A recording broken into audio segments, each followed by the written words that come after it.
नमस्कार साथियों, एक बार फिर से आपका स्वागत है आपके अपने इस चैनल पर।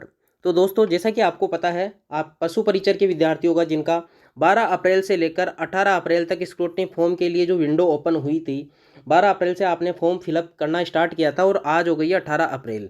अब अंतिम समय में आज आपका एक दिन बच रहा है। अगर डेट एक्सटेंड नहीं होती है तो अब इसमें फॉर्म फिलअप करने में समस्या आ रही है। साइट रुक रुक कर चल रही है, एसएसओ आईडी ओपन नहीं हो रही है।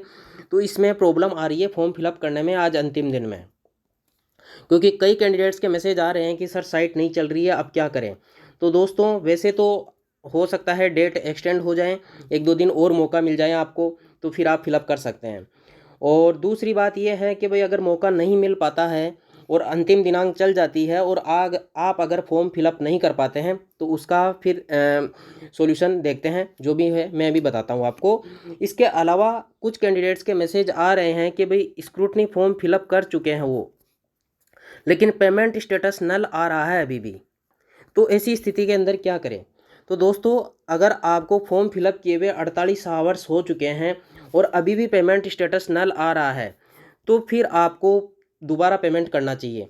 कि अगर मान लो आपने 48 घंटे पहले फॉर्म फिलअप किया था और अभी भी पेमेंट स्टेटस नल आ रहा है लिखा हुआ, तो आपको रिस्क नहीं लेनी चाहिए। 100 रुपये ही तो लग रहे हैं, तो आपको एक बार पुनः पेमेंट कर देना चाहिए, ताकि आगे आने वाले फ्यूचर में ऑफलाइन डीवी के टाइम पर आपको कोई समस्या का सामना नहीं करना पड़े। और 48 आवर्स नहीं हुए हैं, मान लो कल ही आपने फिलअप किया, 24 घंटे ही हुए हैं, तो भी स्टेटस वैसे दिखने लग जाता है। और फिर भी अगर नहीं होता है तो आप इंतज़ार करें, और आज शाम को मतलब 3 बजे के बाद अगर साइट चल रही हो तो फिर आपको पेमेंट दोबारा करने का प्रयास करना चाहिए, जहाँ तक पॉसिबल हो, अगर पेमेंट स्टेटस नल आता है तो। बाकी पेमेंट स्टेटस से नल आने वाली इतनी बड़ी समस्या है नहीं। लास्ट टाइम भी जब जेआरए का, आईए का ये फॉर्म फिलअप किए गए थे, तब भी ऐसी समस्या खूब आई है। और उस टाइम भी पेमेंट स्टेटस नल आ रहा था, पेमेंट इधर डिडक्ट हो रहा था, सक्सेसफुल लिखा हुआ आ रहा था, फिर भी फॉर्म में नल लिखा हुआ आ रहा था, और फिर बाद में वो सक्सेसफुल अपडेट हो रहा था 2 से 3 दिन बाद। तो लगभग लगभग 99% आप मान सकते हैं, 99.99% आप सक्सेसफुल पेमेंट उसको मान सकते हैं, पेमेंट सक्सेसफुली होता है। 1-2% ऐसे चांसेस रहते हैं कि कई बार पेमेंट फेल्ड होता है और फिर उसमें समस्या हो सकती है। इसलिए अगर आपके साथ ये समस्या है तो आप इसका यही समाधान है, पेमेंट दोबारा कर सकते हैं अगर रिस्क नहीं लेना चाहते हैं तो। बाकी आप इंतज़ार करें, और इसका और कोई सोल्यूशन है नहीं अभी। अब बात करते हैं, मान लो कोई जो ऑनलाइन फॉर्म है वो आप फिलअप नहीं कर पा रहे हैं, तो अब क्या करें। अब ऑनलाइन आप फॉर्म फिलअप नहीं कर पा रहे हैं तो उसका और कोई समाधान नहीं है। पहला तो ये है कि भाई अगर ऑनलाइन फॉर्म फिलअप करने की, स्क्रूटनी फॉर्म फिलअप करने की डेट बढ़ जाती है तो सबसे बढ़िया, और डेट नहीं बढ़ती है तो फिर आपके पास उपाय तो वैसे भी नहीं है। और आपका डीवी तो होना, आपको पता है कि भाई आपको स्लॉट अलॉट कर दिया गया है, डेट और समय और स्थान आपको अलॉट कर दिया गया। आपको इतनी तारीख को इतने बजे और इस स्थान पर आपका डीवी होना है। तो आपको एक प्रकार से आपका स्लॉट बुक हो चुका है ऑफलाइन डीवी का। तो फिर अगर आप फॉर्म फिलअप नहीं कर पाते हैं, कारणवश रह जाता है, तो उसका अंतिम उपाय यही है कि फिर आप है ना स्क्रूटनी फॉर्म निकालें और स्क्रूटनी फॉर्म को ऑफलाइन फिलअप कर लें। क्योंकि जब कोई उपाय नहीं है तो फिर एकमात्र ये उपाय है, तो आप कर सकते हैं, मान्य होगा या नहीं होगा, लेकिन आपके पास एकमात्र यही उपाय बचता है, इसके अलावा उपाय बचता नहीं है। तो यही इसलिए मैं बता रहा हूँ कि भाई ऑफलाइन आप फॉर्म निकालें, ऑफलाइन को फिलअप कर लें। अटेस्टेशन फॉर्म निकालें, अटेस्टेशन फॉर्म को फिलअप कर लें, लेटेस्ट फोटो चिपका लें, सेल्फ सिग्नेचर कर लें, और यहाँ पर गेजिटेड साइन के सिग्नेचर करवा लें। फिर इसमें आप यूँ कर सकते हैं, पोस्टल ऑर्डर को या तो साथ में रख सकते हैं, साथ में नहीं रखे तो यहाँ पर चिपका सकते हैं, जो भी है। फिर मान्य होगा या नहीं होगा, जैसे ऑफलाइन डीवी हो आपका, उस टाइम आप वहाँ चले जाएं, ऑफलाइन डीवी के टाइम वहाँ पर चले जाएं और उनको बता दें कि सर मैं ये फॉर्म फिलअप नहीं कर पाया था, ऑनलाइन साइट नहीं चल रही थी। जो भी समस्या आपकी थी, व्यक्तिगत समस्या जो भी आपकी रही, उनसे आप उनको अवगत करवा सकते हैं। उन्हें आप कन्वेंस करने की कोशिश कर सकते हैं कि सर मेरे साथ ये समस्या हुई थी।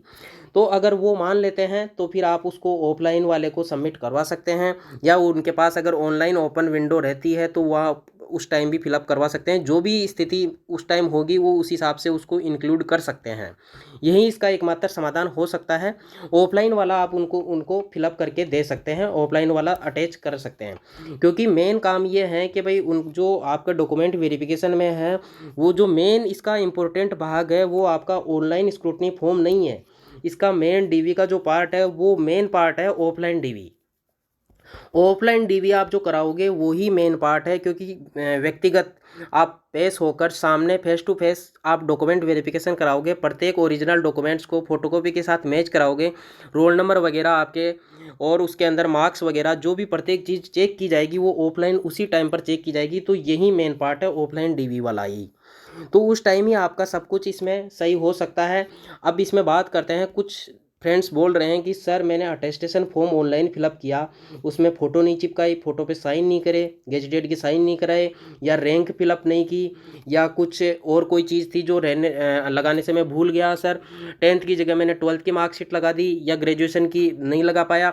ऐसी छोटी मोटी अनंत समस्याएं जो कमेंट्स के माध्यम से प्राप्त हो रही हैं, खूब सारे मैसेज प्राप्त हो रहे हैं, बहुत ज़्यादा मैसेज प्राप्त हो रहे हैं दोस्तों, उनका मैं इतना रिप्लाई नहीं कर सकता, लेकिन मैं आपको इसका ये समाधान ये बताता हूँ। अब जो समस्या हो गई उसका कुछ नहीं हो सकता। आप ऑनलाइन फॉर्म फिलअप कर चुके, पेमेंट हो चुका, अब इसका ऑफलाइन प्रिंट आउट आप डाउनलोड कर लें, और कोई इसका समाधान नहीं है, क्योंकि समाधान अब है भी नहीं, एडिट का ऑप्शन आता भी नहीं है, जो गलती हो चुकी वो हो चुकी।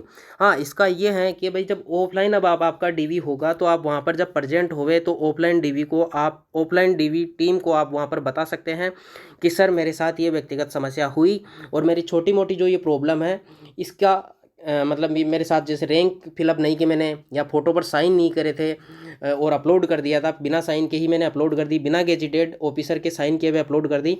तो वहाँ पर अगर उनके पास ऑनलाइन विंडो ओपन होती है आपके स्क्रूटनी फॉर्म की, तो आप वो छोटी मोटी समस्या को वो उसी टाइम ठीक कर सकते हैं।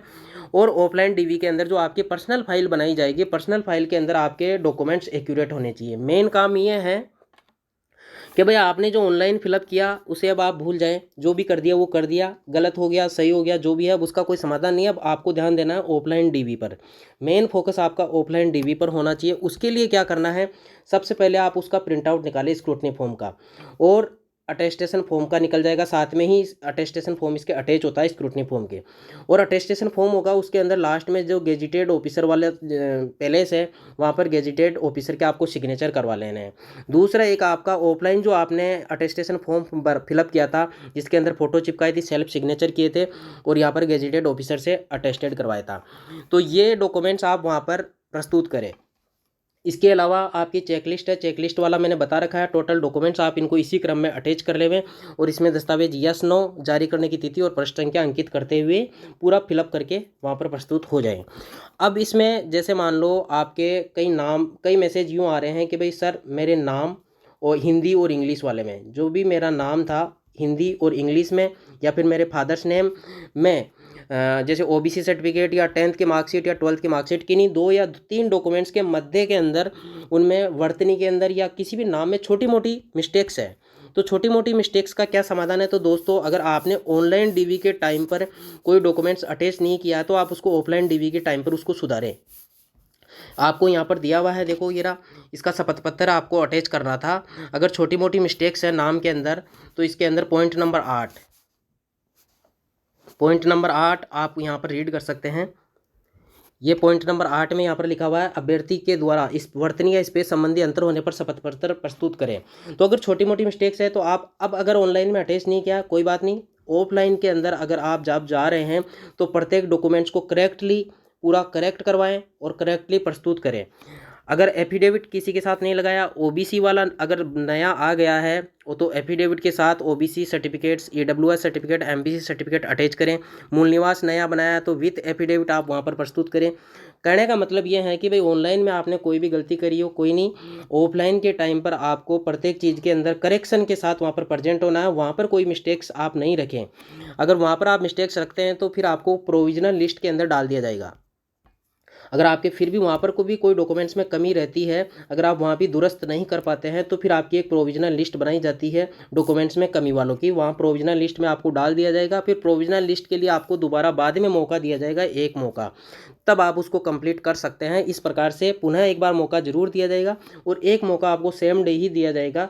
कोई पासपोर्ट साइज फ़ोटो वगैरह हो या फिर आपके छोटे मोटे जो एफिडेविट्स हैं या कोई छोटी मोटी और भी डॉक्यूमेंट्स हो जो आप सेम डे आराम से उपलब्ध करवा सकते हैं, तो आपको सेम डे घंटे 2 घंटे के अंदर उसी टाइम पर प्रेजेंट करवाने का मौका जरूर दिया जाता है। जैसे पास एफिडेविट है, एफिडेविट बनाने के लिए आप वहाँ पास में ही जाकर बनवा सकते हैं और फिर प्रेजेंट कर सकते हैं। तो इस प्रकार से आप आपको कोशिश ये करनी है ऑफलाइन डीवी के टाइम पर सारे डॉक्यूमेंट्स, अगर ऑनलाइन में कर दिया कोई बात नहीं, ऑफलाइन के टाइम पर उनको सभी को दुरुस्त करें और सभी डॉक्यूमेंट्स या एफिडेविट्स वहाँ पर अटैच करने की कोशिश करें। ऑफलाइन के अंदर ये समस्या आप दोबारा से इसको जो भी गलती है उसको दोहराए नहीं। इसका बेस्ट समाधान यही हो सकता है। अगर फिर ऑफलाइन में भी अगर आप पुनः गलती करते हैं तो फिर आपका प्रोविजनल लिस्ट में नाम आ जाएगा और फिर आप जो पूरे बैच की ज्वाइनिंग होगी उससे लेट हो जाएंगे। कि प्रोविजनल लिस्ट में आने का नुकसान ये है कि भाई ये कैंडिडेट्स की प्रोविजनल लिस्ट की सूची है और ये सूची वो है जिनके डॉक्यूमेंट्स में कोई कमी नहीं है, क्लियर है। तो ये दो सूचियाँ बन चुकी है। तो अगर प्रोविजनल सूची बनती है तो एक मौका आपको दिया जाता है और अगर आप डॉक्यूमेंट्स की कमी थी उसको कंप्लीट कर देते हैं तो आप इसमें से निकलकर इसमें शामिल हो जाएंगे पहले मौके में। और फिर भी अगर आप नहीं कर पाते तो एक अंतिम प्रोविजनल सूची बनेगी। तो अंतिम प्रोविजनल सूची के अंदर फिर आप रहने पर इस बैच से पीछे हो जाएंगे। इस बैच को आपको डिस्ट्रिक्ट अलॉटमेंट, विभाग अलॉटमेंट और ज्वाइनिंग की प्रक्रिया स्टार्ट कर दी जाएगी और फिर इनका स्थान वगैरह, जिला वगैरह आवंटन हो जाएगा। तो आप इस बैच से पीछे हो जाएंगे और ज्वाइनिंग में कहीं ना कहीं पीछे हो जाएंगे। तो आपको इस चीज़ को में कहीं लापरवाही नहीं बरतनी है। आपका ऑफलाइन डॉक्यूमेंट वेरिफिकेशन हो उस समय तक आप सभी डॉक्यूमेंट्स कंप्लीट कर लें। अभी आपके पास समय है तो उस समय तक आप जो भी आपके डॉक्यूमेंट्स बनकर आने हैं उनको या एफिडेविट्स या जो भी चीज़ें हैं उनका पुनः एक बार अवलोकन करके और उन ऑफलाइन डीवी के टाइम पर प्रेजेंट करें। तो दोस्तों ये थी डॉक्यूमेंट वेरिफिकेशंस में छोटी छोटी बातों को ध्यान में रखते हुए डिस्कशन, जो आपके लिए कोई लाभदायक साबित हो सके या फिर जो भी आपकी छोटी छोटी समस्याएं थी उनको लेकर या कमेंट्स जो आपके प्राप्त हुए थे उनको लेकर मैंने उचित समझा कि मैं एक वीडियो के माध्यम से आपको ये पॉइंट क्लियर कर सकूँ। तो धन्यवाद दोस्तों, जानकारी अच्छी लगी हो तो चैनल को सब्सक्राइब जरूर करें। धन्यवाद।